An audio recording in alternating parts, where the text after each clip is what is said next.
What's going on, Cher? Julian, I told you to never creep up on me like that. Oh, I'm so sorry. I didn't mean to creep up.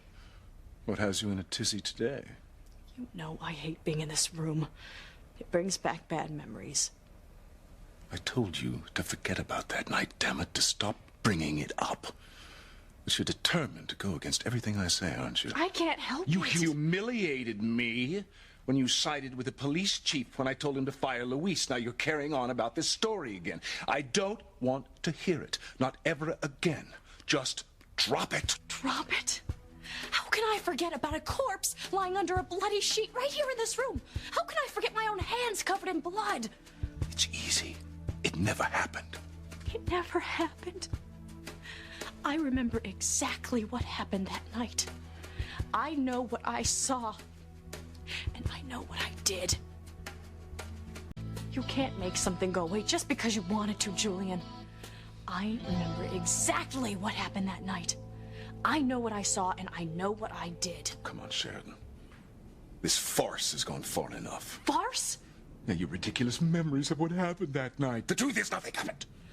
You did nothing. You fell asleep on the couch. You had a bad dream. End of story.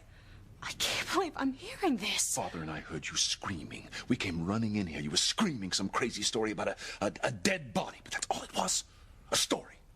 A child's made-up story. I didn't make it up. I did not dream it. Figment of a young girl's imagination. That's all it was. I know what I saw. A secret. But I did just that. I kept it a secret, and I did not make it up. Well, because you dreamed that some man told you to keep quiet about something. That makes it all real? Please. I didn't dream it. Then don't you think you'd have recognized that man, the man that told you to keep quiet about what happened? I've tried to see his face, but I can never see who it is. That's because you were dreaming. I'm sure it was real. Sheridan, this all started when Mother died. You were in an emotionally fragile state. I don't want to talk about that. You always felt that Father blamed your birth for our mother's eventual death. He did blame me. But Mother loved me, and I was the only one in this house that loved her. You were too young to know anything about who loved whom. Mother died when you were an infant. I know that once I was loved in this house. After Mother died, I never felt loved again. I felt nothing. Oh, poor Sheridan. I don't want your sympathy, Julian. I just want to know what happened that night. I've already told you. There was a body under a bloody sheet. I saw it. You stop this, Sheridan. No. And you're out of your mind if you think that you could convince me that that night never happened.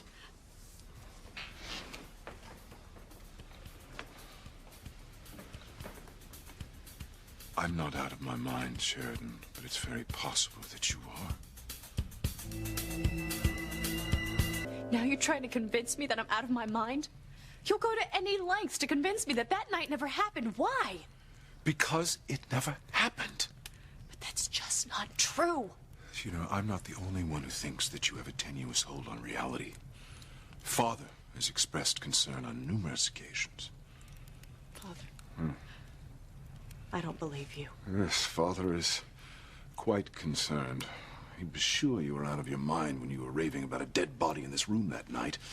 He was afraid you'd spread your wild stories all over Harmony. That's why he sent you away to France. I remember how afraid I was. How confused I was that I had to go away. Well, we all hoped that the French psychiatrists would help you. Apparently they haven't. Oh, I remember them too. They kept trying to tell me that my memory about that night was wrong, that it didn't happen.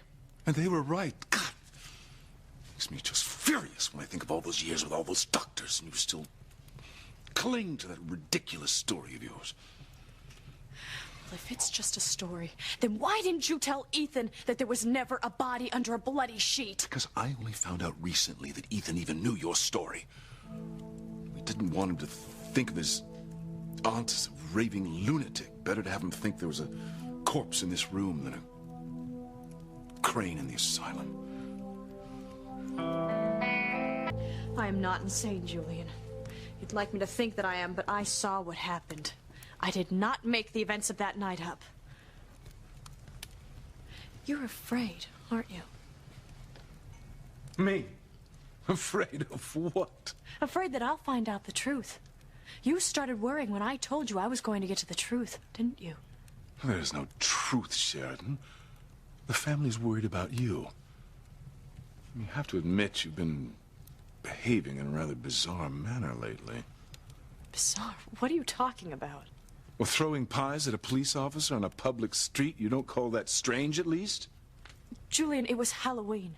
I told you I thought Luis was someone else. It was a silly mistake. What about fighting with me in front of Chief Bennett? Was that a prank, too? No. I was very serious. You tried to get Luis fired for something he didn't even do. That's what worries me, Sheridan, and Father, too. You told Father? Of course. He'd already heard about your little Halloween prank from his sources, but when he called this morning, I told him about our fight. He was not a happy man. Why did you have to tell him? There's nothing to hide from our father. By the way, he's coming home earlier than planned. He is? Why, because he doesn't trust you to handle me? I'm doing you a favor by warning you, Sheridan. If you keep talking about dead bodies in this room, Father's going to lock you up and throw away the key. Oh, you're just trying to frighten me. Do not test Alistair. And don't tell your policeman friend about this. Luis is not my friend. Good, you just keep it that way.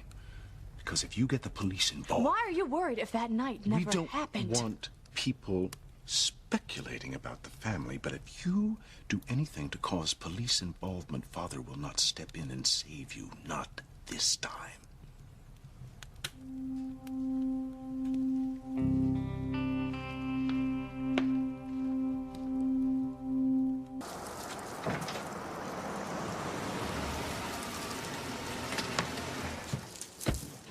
Father, I'm glad I ran into you. I need some answers. Answers about what? Why does Luis Lopez Fitzgerald hate us? I don't know. You'd have to ask him. The man will hardly say hello to me. I don't think he's going to open up about his reasons. I mean, he's made it very clear from the beginning that he hates our family. I just want to know why. Well, who knows? I assume he's jealous of our wealth and position, like a lot of other people. I think there's more to it than that. Well, I certainly can't speak for the fellow. You don't have to. You know, I think you know what it is. You're just not telling me. You're saying you don't believe me. A few weeks ago, I would have believed anything you said. But now I know how you think. How I think? Yes. That you think money and power give you rights over everyone in this town. And that could explain why someone like Luis hates us.